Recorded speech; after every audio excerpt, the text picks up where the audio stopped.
And look, it's a new year, a new administration, and I say clean slate. I'm not going to keep rehashing the bit I did so many times. So I'm not going to chase every rabbit down the hole like I did the first term. You know, that's what I mean about he's not going to get my mind. Is Bill Maher secretly the most unpredictable voice in American politics today? That's the question buzzing everywhere after the latest whirlwind of commentary from the famously outspoken comedian. Known for his sharp tongue and willingness to take on anyone, Democrats, Republicans, or anyone in between, Maher has once again stirred the pot, leaving everyone wondering, what side is he even on? But maybe that's the point. He's not on anyone's side. He's on the side of, as one fan aptly put it, common sense. Or is he just a provocateur who enjoys throwing verbal grenades into the culture war for the sake of entertainment?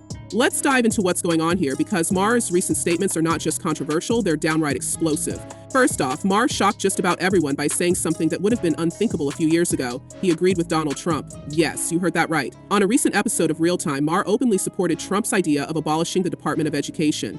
He didn't mince words either. According to Maher, it's not like the kids are getting smarter. He cited grim statistics showing a third of 8th graders in the United States lack basic reading skills and pointed to absurd rules like those in Bay City, Michigan, that make it nearly impossible to fire teachers, even if they're clearly unfit for the job. And Maher wasn't alone in his critique. Conservative Republican Representative Byron Donalds joined him on the show to echo the sentiment, arguing that education funding should go directly to parents and local communities instead of being funneled through what they see as a bloated federal bureaucracy.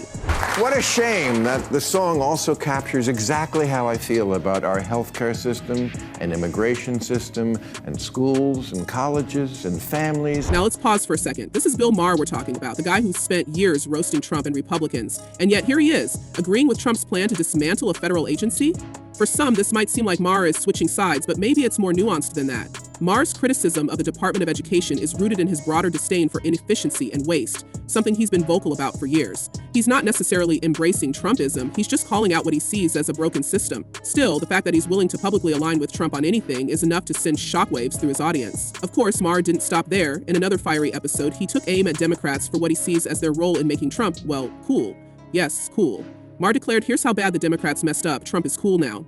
He pointed to celebrities like rappers and athletes who've embraced Trump, even joking that the village people are homosexual for Trump now. It's a bizarre image, sure, but Maher's point is clear. By focusing on issues that feel out of touch to many Americans, Democrats have inadvertently made Trump look like the more relatable, down-to-earth option. Maher's panelists, including ESPN's Stephen A. Smith, agreed, arguing that the left's obsession with niche issues, like what Maher describes as an overemphasis on transgender rights, has alienated the broader electorate.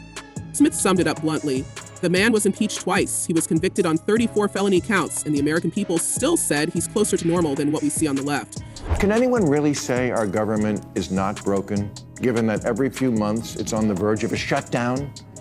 Here's what our system has devolved into. And this isn't just about policy or political strategy, it's about the cultural divide in America. Maher has long been critical of what he calls extreme wokeism, and he sees it as a major reason why Democrats are losing ground. He's not afraid to call out what he views as ridiculous overreactions, like the trend of liberal women wearing blue bracelets to signal their political affiliation, or even pledging to avoid men who voted for Trump. To Maher, these gestures are not just ineffective, they're counterproductive. Really? That's your big plan, he quipped. It's so egotistical, as if the ultimate punishment is not letting people talk to you. We vote to spend money we don't have, spend it, and then vote whether to pay the bill.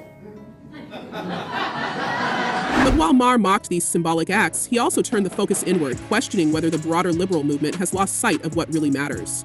At some point, the left became obsessed with virtue signaling instead of results, Maher said in a recent interview. He argued that slogans and hashtags, no matter how well-meaning, don't solve real-world problems like income inequality or healthcare costs. Instead, they create a bubble where activists and voters feel like they've made a difference without actually changing anything.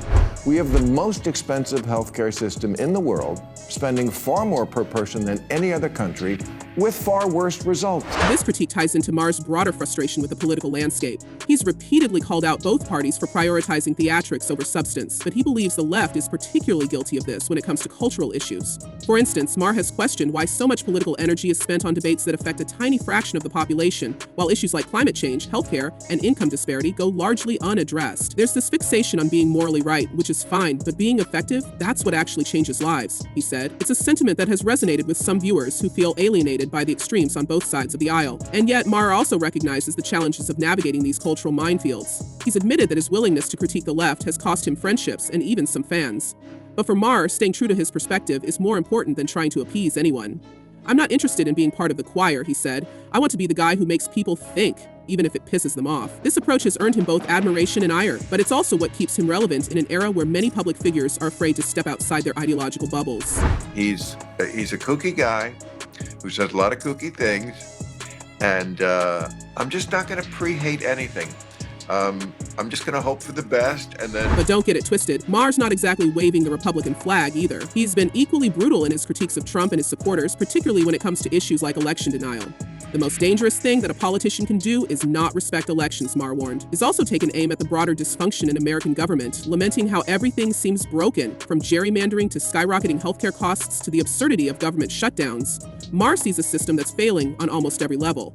And while he doesn't believe Trump is the answer, he's equally skeptical of the Democrats' ability to fix it. One of the most striking aspects of Maher's recent commentary is his focus on parental rights in education. He's been vocal about the tension between schools and parents, particularly when it comes to controversial topics like gender identity. Maher criticized policies that keep parents in the dark about what's happening in schools, arguing that parents feel like they're coming in second place in decisions about their own children. This, he believes, is part of why Trump has gained traction with suburban voters. Parents were a little fed up with coming in second, Maher said, adding that Democrats have underestimated just how much this issue resonates with voters. They didn't listen to you, but you were proven correct. Yeah, and then there's Generation Z, the youngest voting bloc, which Maher believes is being misled. He pointed to surveys showing that many young people view the founding fathers as villains, a narrative he finds deeply troubling. America's founders, they were the Gen Z of their day, Maher said.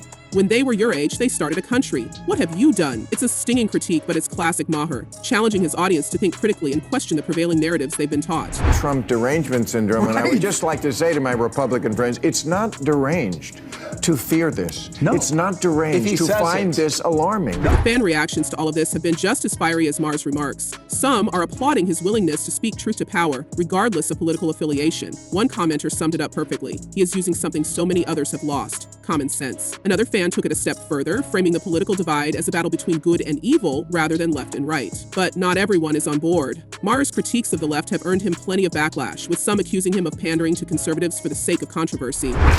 Whenever they talk about free, it just means you're free for the people we like. Right. Free for me. Right. Free for me.